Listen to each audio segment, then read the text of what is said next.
চট্টগ্রাম শহরের ব্যস্ত রাস্তায় দাঁড়িয়ে থাকা একটা মানুষ, হাতে ব্যাগ, চোখে ক্লান্তি, বুক ভরা অপেক্ষা। তার একটা স্বপ্ন, কোরবানিটা মায়ের সাথে করবে। কিন্তু সে জানে না এই বাড়ি ফেরা তার জন্য আনন্দ না, এটি একটি যুদ্ধ।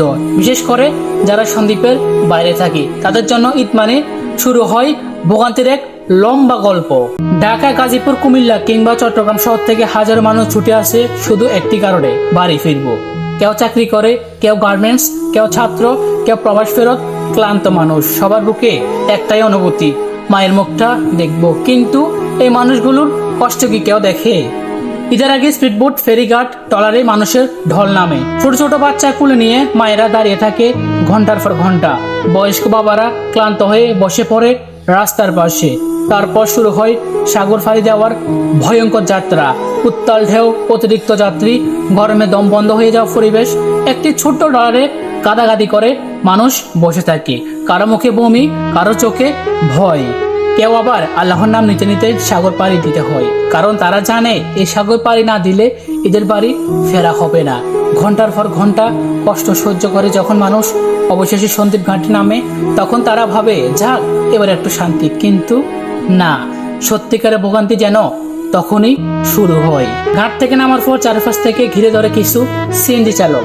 যেখানে ভাড়া হওয়ার কথা 200 টাকা, সেখানে ভাড়া চাওয়া হয় 1000 থেকে 1200 টাকা, কখনো কখনো তার থেকেও বেশি। একজন ক্লান্ত যাত্রী অবাক হয়ে বলে, ভাই এত ভাড়া কেন? জবাবে তারা বলে, যাইতে হলে যান, না হলে নাই।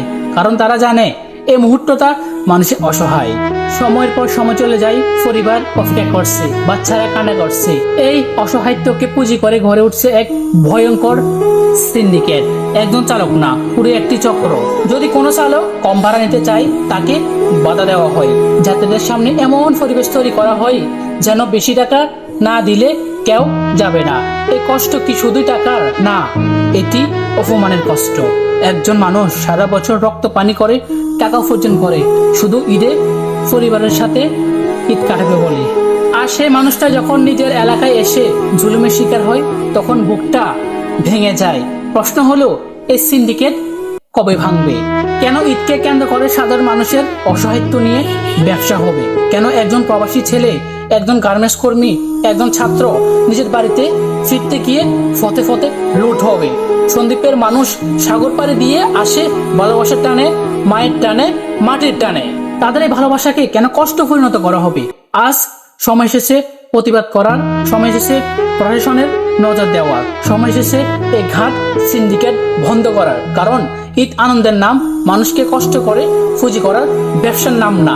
মনে রাখবেন, একজন ক্লান্ত প্রবাসী বা চাকরিজীবী যখন হাজার কষ্ট করে বাড়ি ফিরে, তখন তার পকেট না, তার হৃদয়টাই সবচেয়ে বেশি ক্লান্ত থাকে।